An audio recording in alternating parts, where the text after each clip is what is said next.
5. A lot of thoughtful people are reading what she says and they are re-examining what happened during that mini budget. 4. Who's running our economy? Our Prime Minister, as she was, or the OBR? 3. I do think she is moving the needle on the broader economic debate, which is precisely what she wanted to do. 2. The amount of deaths that probably will be eventually linked to the pandemic, I suspect, will be way more than were caused by COVID. 1. We have liftoff. Welcome once again to Planet Normal, the Telegraph podcast with Allison Pearson. Hello. And me, Liam Halligan. She's back, co-pilot. After a period of silence that was almost as short as her premiership, Liz Truss is, as they say in Westminster, on manoeuvres. Having landed a massive 4,000-word piece in last weekend's Sunday Telegraph, so much more space than I get, the former Prime Minister then launched a near hour-long Exocet interview with the splendid folk at Spectator TV. Why? Because, says Truss, her premiership was thwarted by what she calls a left-wing economic establishment. In possibly gloomy forecasts, she argues, by the likes of the Office for Budget Responsibility and the rest of the Whitehall blob, stymies any chance of tax cuts, the case for which the Tory party, says Truss, has anyway stopped making. There's a lot going on, Allison. Rishi Sunak's mini reshuffle, the Church of England angsting about what gender God is, yes, really, and of course there's been heartbreaking news from Turkey. But let's kick off with what La Pearson makes of the return of La Truss. Did she do herself any favours? Why are they giving us so much more space than you? It's a travesty. What does she know? An outrage. She's learned everything she knows from you. I think we should tell Planet Normal listeners a top secret thing. You had a bit of an assignation with Liz this week. 2 hours in private, the co-pilot. I think she's a bit sweet on you and your economic theories, Halligan. Before we get the inside scoop, yeah, as you say, just 100 days since she was ignominiously booted out of number 10 and she wrote her I was right, they'd done me wrong essay for the Sunday Telegraph. I think we'll have a link to that in the show notes. It was very interesting reading it, Liam, because quite a lot of what she was pointing out about her plan for growth, wanting to reverse the proposed rise in national insurance and the big hike in corporation tax, kickstarting a programme of economic reform as she saw it to prevent recession and stagnation. And as you said at the top, this went against the instinctive view of the Treasury and the wider orthodox economic ecosystem. We have, in fact, seen that national insurance rise cancelled. There's a question mark over this corporation tax rise. What did you make of her case, Liam? I mean, to me, look, we can talk about the reckless mishandling of the political presentation, but surely much of what she's saying economically is what my learned co-pilot has been saying for a long time. Well, I did see Liz Truss on Thursday night, and we had a long chat about the economy, about the piece she was submitting to the Sunday Telegraph. I wouldn't say she was contrite. I don't really think that's in her nature, No. But she was certainly very, very thoughtful, and she was a lot more willing to concede where she had made mistakes, as indeed she conceded at points in her essay and her Spectator interview than most commentators have suggested. I mean, look, most people in the country, they got better things to do, with all respect to the former Prime Minister, than read her long essay and watch her interview, however well it was conducted by Casey Balls and Fraser Nelson, respectively, political editor and editor of The Spectator. But I do think she showed some contrition. She did acknowledge she's not the best communicator. She did acknowledge that she tried to do a lot of things all at once. But on her central point, that the tax burden, tax as a share of GDP, is at a 70-year high and it needs to come down, on her central point, she is correct. And I think what the essay has done, even though you're of course going to get all the naysayers and the doomsters and the knockers basically saying a period of silence would be in order from the former Prime Minister, including within her own party. A lot of thoughtful people are reading what she says and they are re-examining what happened during that mini budget, why there was the market meltdown that there was, What role did the Bank of England play in that market meltdown? What are these liability-driven investment vehicles anyway? And did the then Prime Minister know about them? And if not, why wasn't she told? And the bigger picture here is that we're in a very different place economically from last September, October, the time of that mini budget and its tumultuous aftermath. Inflation is now falling. Interest rates have almost peaked, most people think.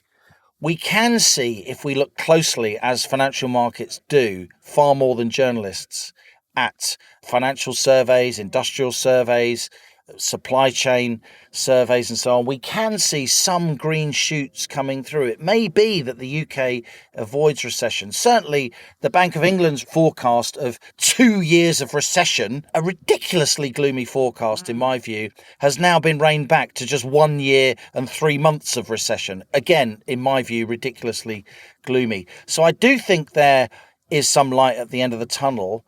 I do think inflation is coming down now across the world. And in that situation, financial markets aren't nearly as skittish as they were. And the very bond markets, who we're told didn't want her to freeze corporation tax at 19%, reversing what was then Rishi Sunak's plan and legislation to increase it from 19 to 25% this coming April 2023. Of course, Sunak and Hunt have now reinstated that corporation tax rise that's going to happen in April. I think financial markets would actually cheer if Jeremy Hunt said, you know what, we are actually going to freeze corporation tax at 19% in order to give hard-pressed, lockdown-ravaged, energy bill-soaked UK companies a bit of a break. But I think the political class sees the mini-budget and its utter reversal as so totemic that they can't actually see now the economic wood for the trees.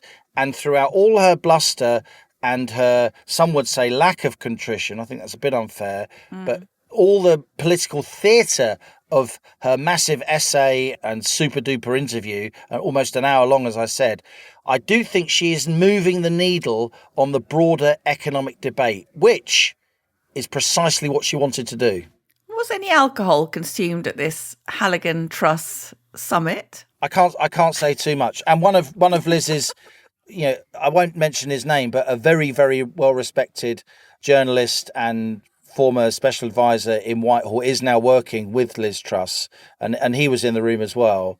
And the fact that she's attracted him to her private office, if you like, is also quite interesting. And it has been a bit of a media operation. And again, she hasn't been trying to impress people who read The Guardian and The Independent. She hasn't been trying to impress our learned colleagues at the BBC and ITV News. She's been talking to the Conservative Party and to financial markets.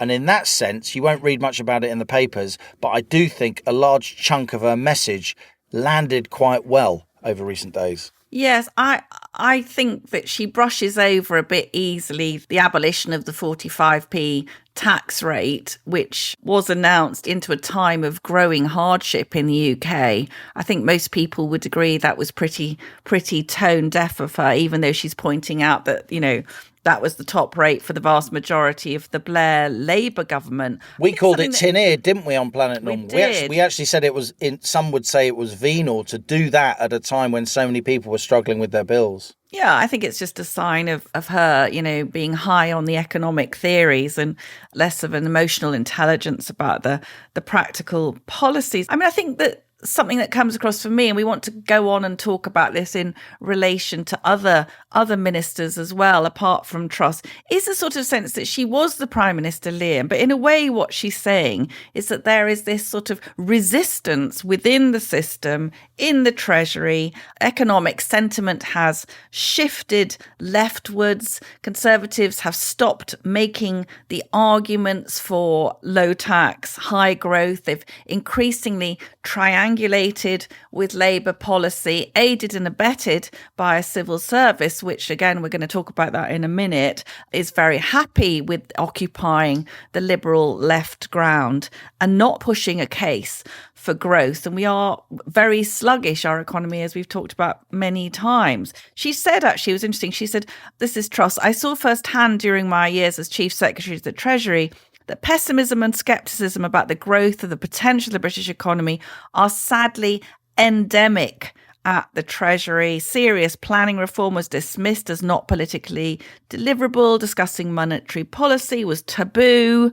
Deregulation of financial services and other industries were viewed as undermining the prospects of a deal with the EU. And this is an interesting bit for us, Co-Pilot. Brexit was seen as a damage limitation exercise rather than a once-in-a-generation opportunity. So what she's talking about is a sort of an acceptance of a rather genteel managed decline. And something I wanted to ask you about was the role of the OBR, which was set up, wasn't it, to keep government forecasts honest. However, when I read Truss's essay, I was thinking that it's one of the unintended consequences of having the OBR, that the Treasury and the government is losing the ability to develop its own policies and drive them through. Who's running our economy?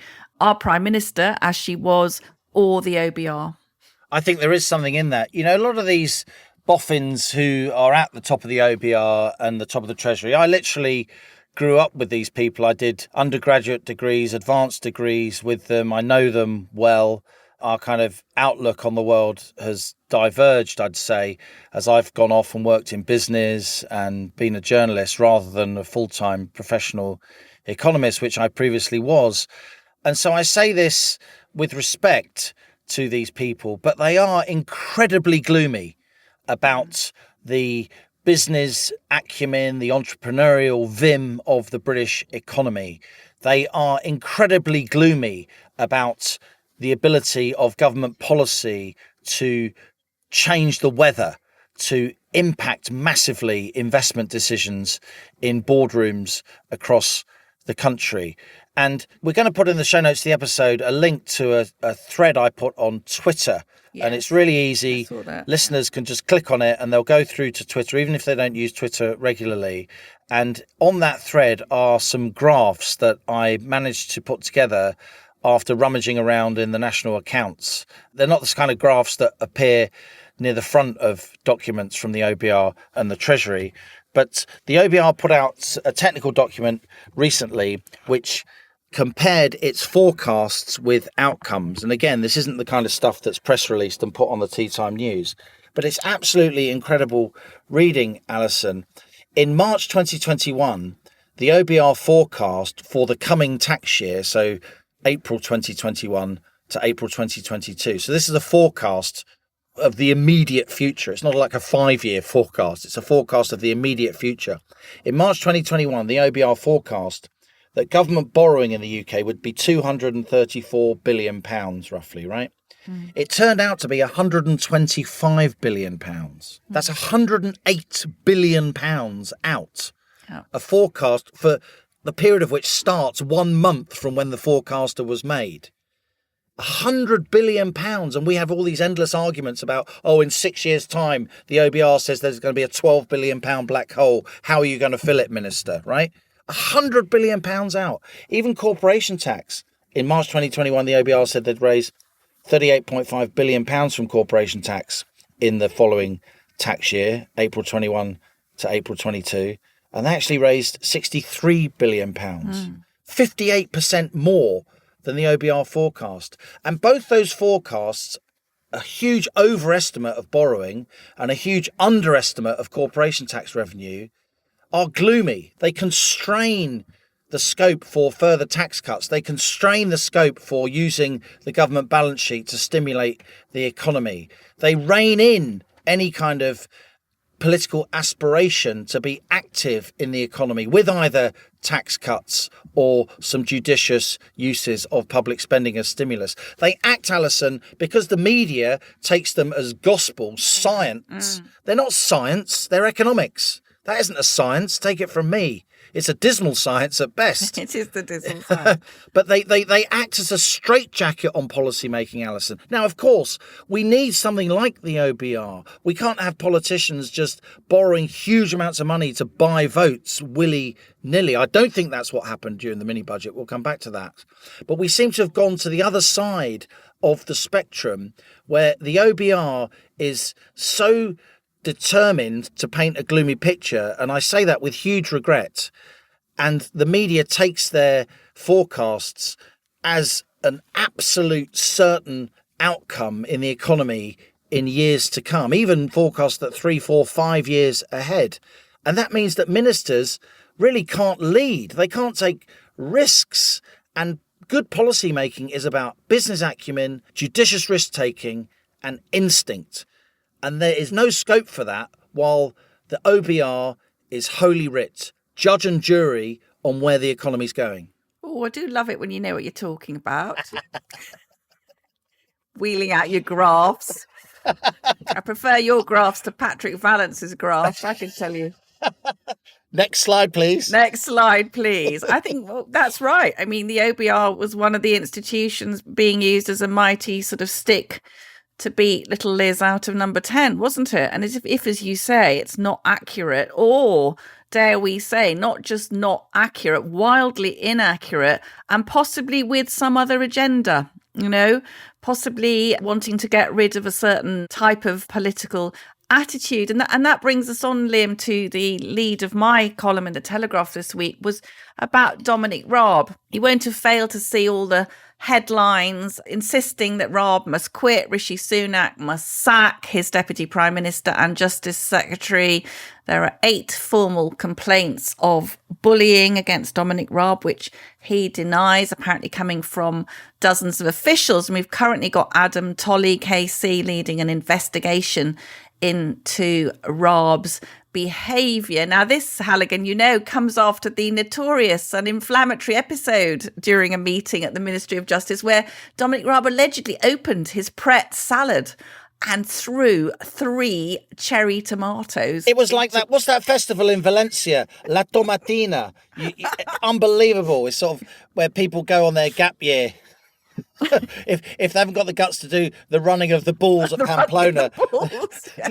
they go and douse themselves in tomatoes, don't they, in Valencia? Well, it was a major trauma to all these poor civil servants in the plopping of the tomatoes onto the brown paper bag. So quick, let's all go into counselling because this terrible man is throwing about cherry tomatoes. Now, it's funny in a way, but of course we've got now this daily leaking to the media of things that Raab is alleged to have done. And I mounted a defence of him in my column because I was reading these so-called allegations and they're absolutely hilarious, really. So listen to this. This is a civil servant complaining it wasn't shouting or throwing things about the room. It was more insidious, particularly with junior staff. He could be very icy. He'd be given a piece of paper and there would be a silence and he'd say, "This isn't good enough." The official would be stammering, and he'd be saying, "This isn't right. It's not good enough. I can't accept this." You don't have to be physically aggressive for people to be scared. Now,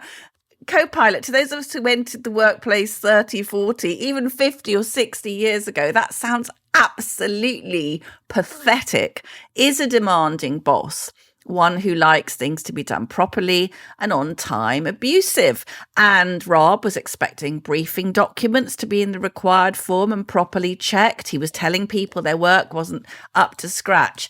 And is that now called bullying? And if it is, how the hell are standards in public office and indeed national life going to be maintained? Now, I went on to say that this feels a lot like a political hit job to me. And it seems that every time the Conservative minister tries to tell the Whitehall machine to do what the electorate voted for, there are people briefing that they're bullies. Now, that happened with Priti Patel. Your mate Gavin Williamson. Yeah, well, some good and some bad. But I guess what I'm asking you, and this is a very serious question, have we effectively got a 5th column in the civil service running or not running the country. I fear we are not very far from the point where the definition of bullying is, quote, minister trying to enact Conservative manifesto pledge,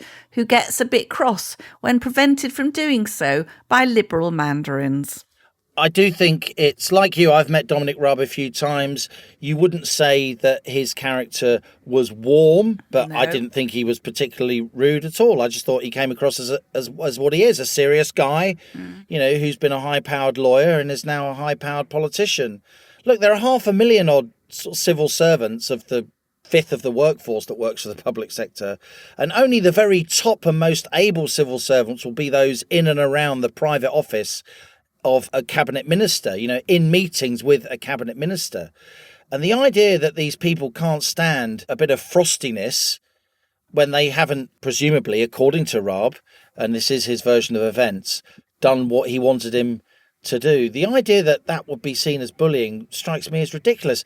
If what we've heard about the language that the Secretary of State used is true, then call me old-fashioned, but it wouldn't be out of keeping, for a school teacher to say that to a sort of stroppy 14-year-old who clearly had ability but wasn't pulling his or her weight. You can't always be nice, particularly when people aren't doing what you want them to do and they are in your employ. So it does strike me that there's been a whispering campaign at best, possibly a full-blown smear campaign against this guy.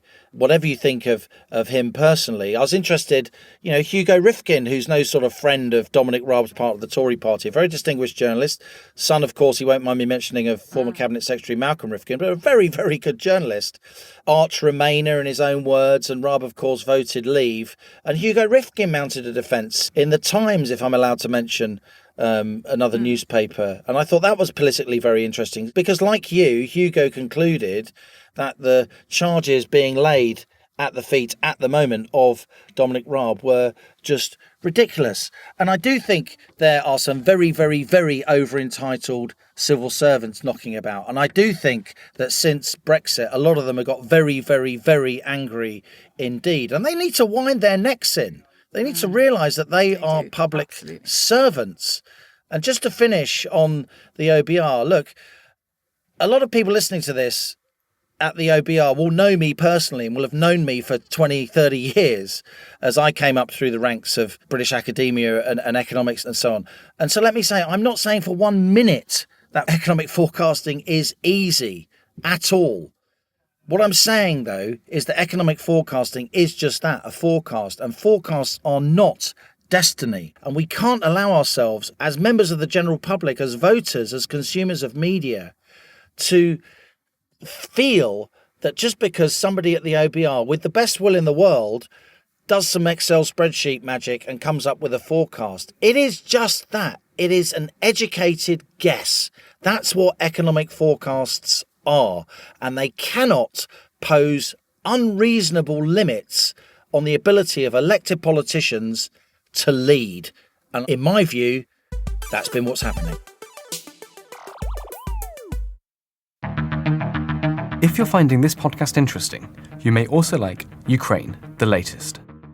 Every weekday, the Telegraph's leading journalists bring you the latest news and the most informed analysis of President Putin's invasion of Ukraine, from our newsroom in London and from the ground. The Russian machine has been ground to a halt now for well over a week, and that is just staggering. NATO has to act now. It has to do more than it's currently doing. Otherwise, in this Ukrainian MP's words, you'll have to evacuate the whole continent. One video that we found to be incorrect was bomb squads seen in the Donbass region. The metadata of this clip shows that it was created in 2019, not today. Search Ukraine, the latest, in the same place you're listening to this, and click follow so you don't miss an update.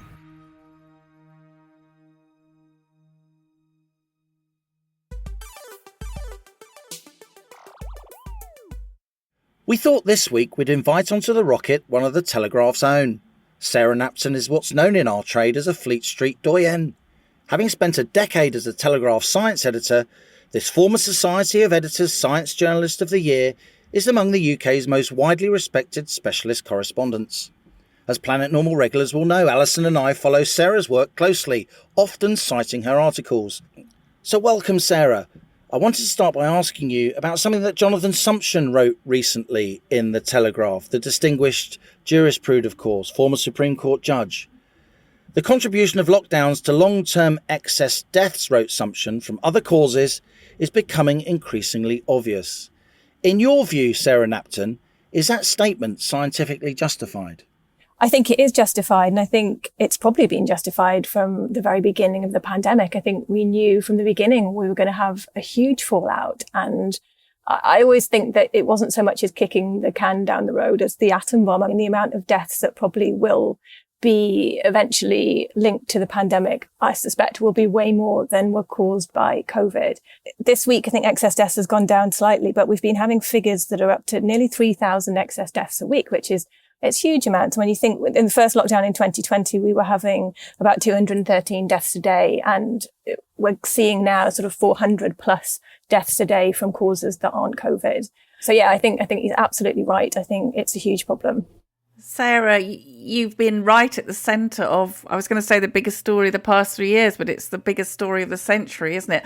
I'd like to know how it felt doing your job during this incredibly controversial and turbulent period. Did you, like us, get a lot of criticism for letting down one group or another? And do you think the government mantra that they were following the science was ever justified, given that surely there's no such thing as an agreed science?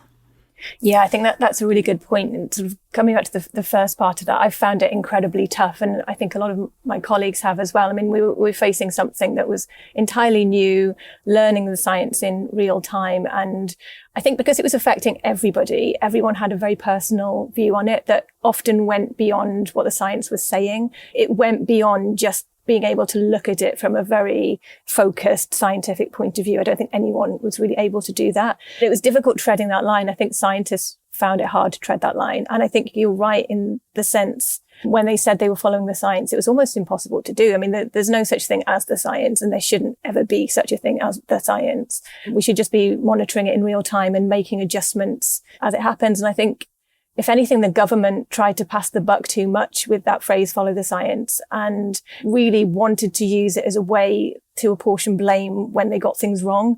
I think they wanted to be able to say, you know, well, we saw the modelling, we were told to do that.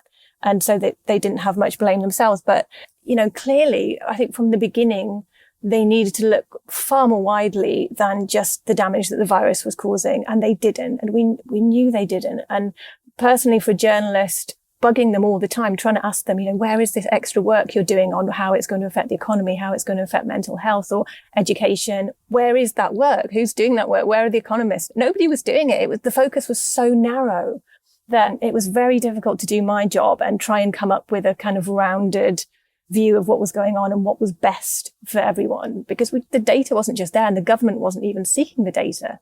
So that was very difficult. I think from just a personal perspective, I feel a little bit bruised, actually. I feel like I've pleased no one. I think trying to tread the middle ground is often the most difficult thing to do because you don't please anyone. You know, the people on one side say you're not doing enough and the people on the other say you're an idiot. So trying to walk that narrow line of really being balanced is really tricky. I feel a bit, I don't know, I've lost slightly my faith in scientists. I always sort of held scientists up as this group that was kind of infallible. I was probably very naive and thought that they, you know, only had the greater good in their sights. And it's hit home to me just how partisan some scientists are. And I think academia can often be quite left wing and quite paternalistic. And I think that really hit home in the pandemic. There was this real swathe of certain scientists who just, it was very obvious they wanted to control everything rather than allowing people to make up their own minds and do what was right for them and trust people to make sensible decisions. So you are a reporter, Sarah, obviously a very, very distinguished reporter as science editor of Britain's biggest selling quality newspaper. Allison and I are more, while we've both been reporters, we're a bit more bolshy, we're more opinion writers, but we are all journalists. And I wondered what you think about how our trade covered lockdown, because an awful lot of people are angry at how journalists acted during lockdown, particularly broadcasters, but quite a lot of print journalists too. How did you feel in particular, Sarah, when as a specialist science journalist, you had to watch political editors at those Downing Street COVID briefings asking wholly unscientific questions, asking repeatedly for lockdown to be faster, longer, firmer, trying to get their clips for the tea time news. How did that make you feel as a journalist? It was definitely unfortunate. And I think probably if they did it again, they would invite the science and health press in rather than the political journalists. I'm not sure it was particularly well done.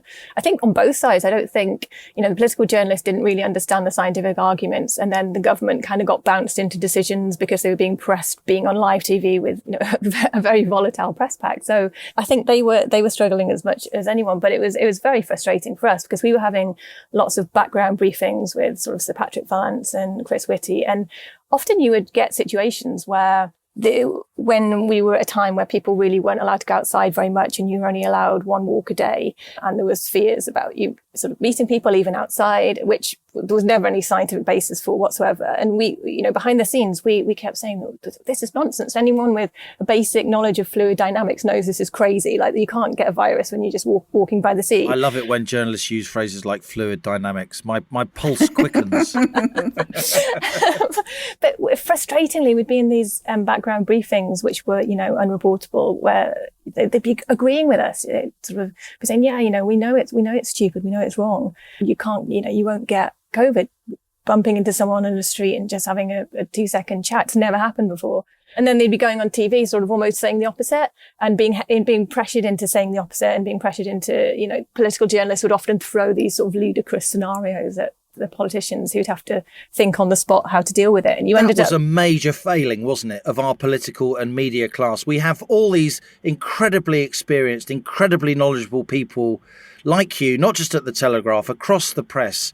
And yet all we could do was put braying political reporters on the telly asking for lockdown to be firmer the whole time. No nuance at all. I agree, yeah. It was a strange time. It's one of those shouting at the telly kind of times. You just think this is crazy.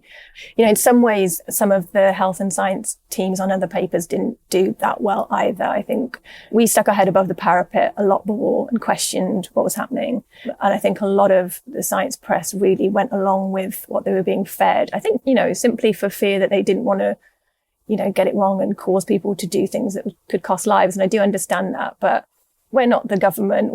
It's our job to be questioning stuff. And if you're not prepared to do that, I don't really think you should be in the job. I mean, that's what it's there for. Sarah, can we come on to the vaccine? Quite a fraught subject.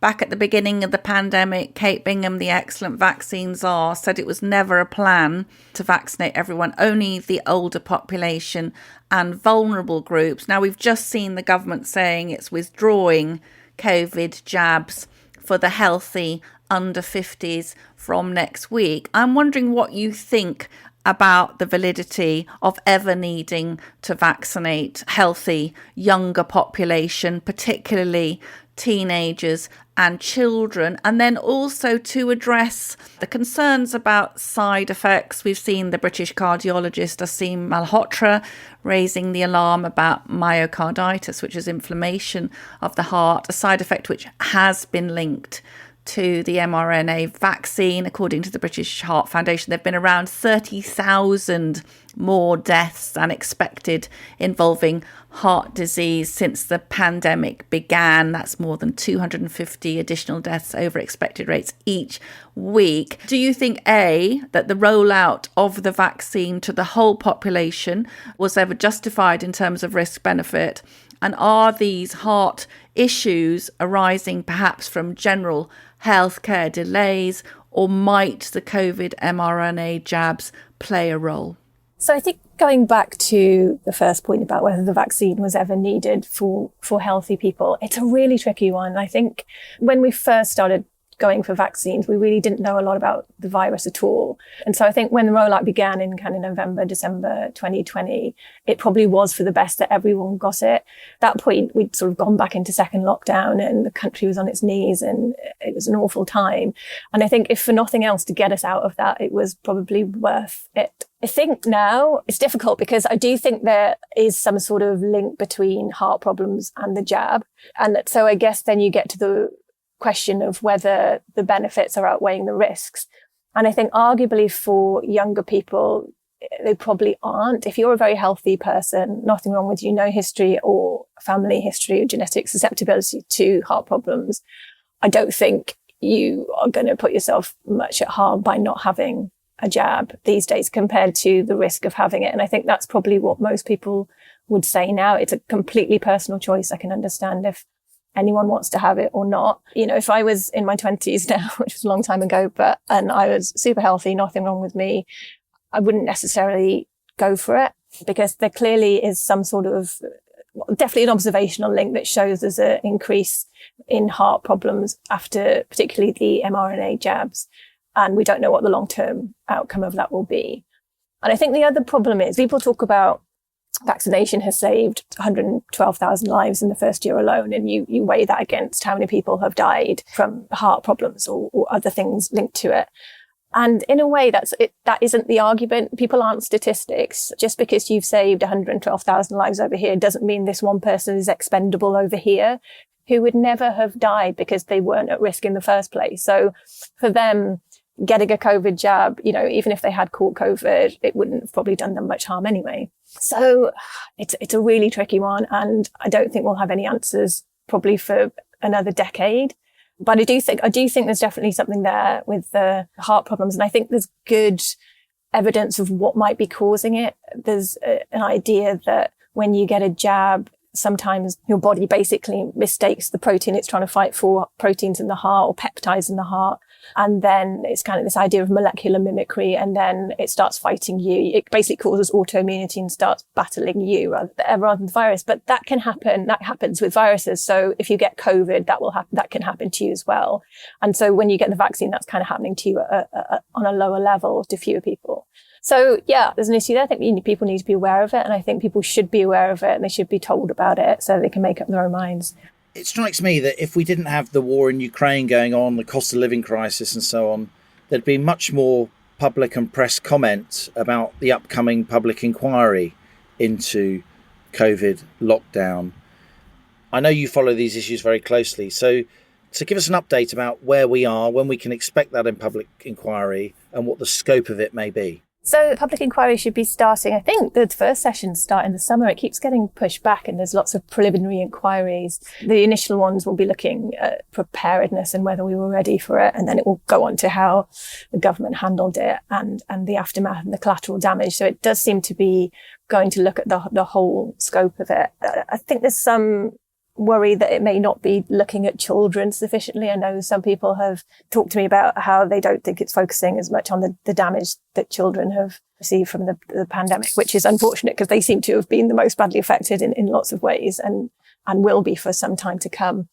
But I mean, we could end up with sort of 2-3 inquiries. It could be that this drags on forever. And in a sense, it's necessary. But I kind of do think at some point, we have to get out of the pandemic, don't we? We can't just be constantly looking back and focusing on it, and think we need to sort of move forward.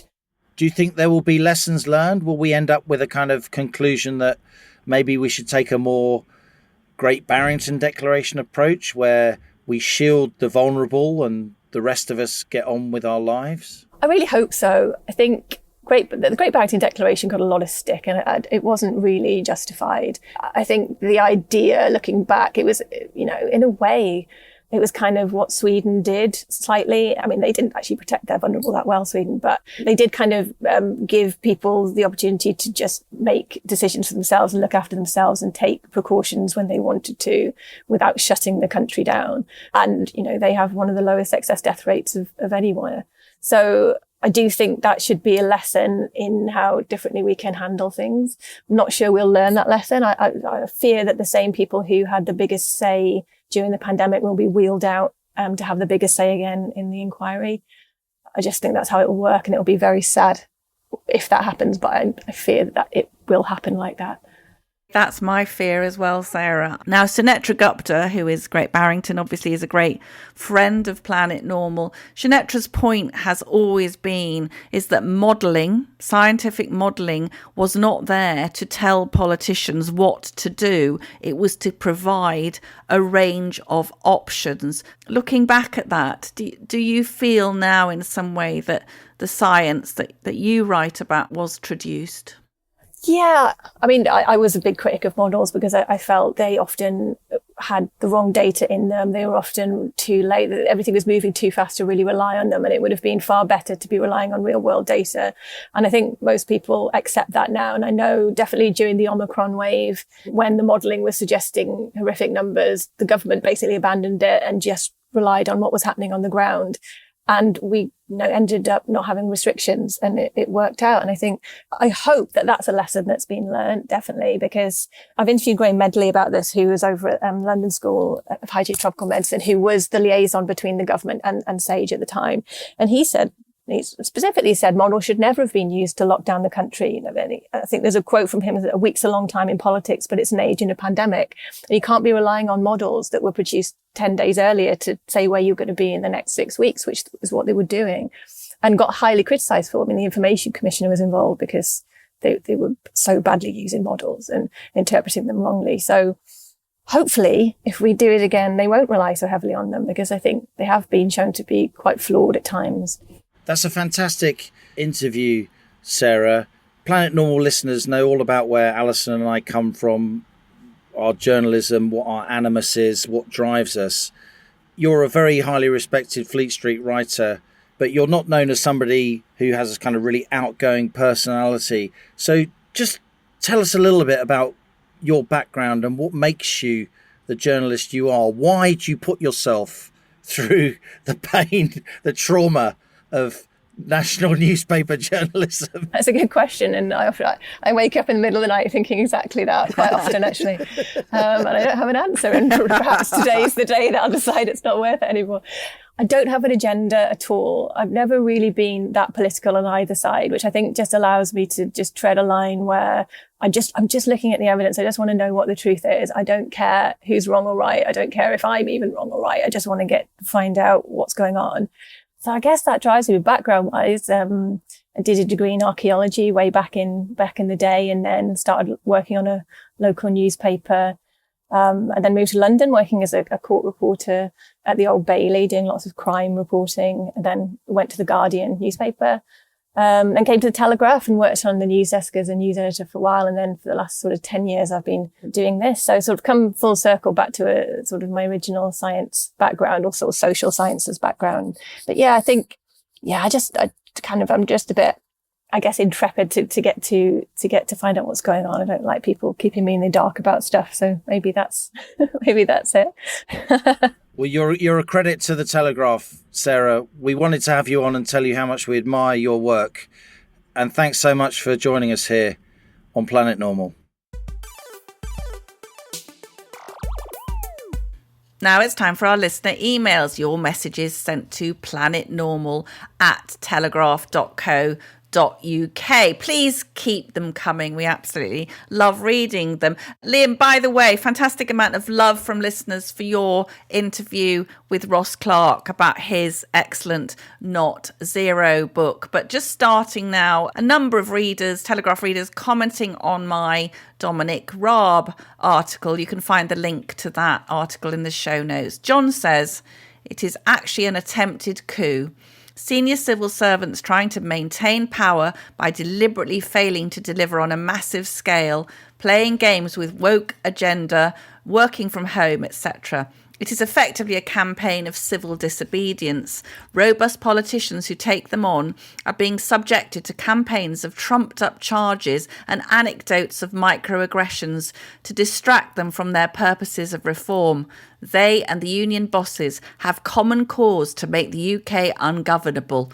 Putin is very grateful."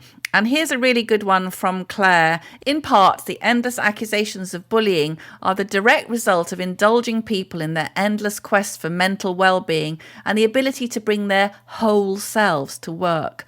There is no longer any understanding that the workplace might be a rather different entity from a gathering with your mates, and that there are some parts of your personality that you don't parade at work.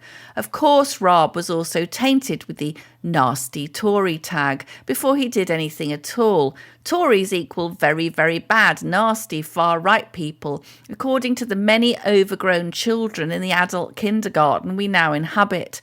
People are traumatised just by being in the same room as people who don't share their political opinions.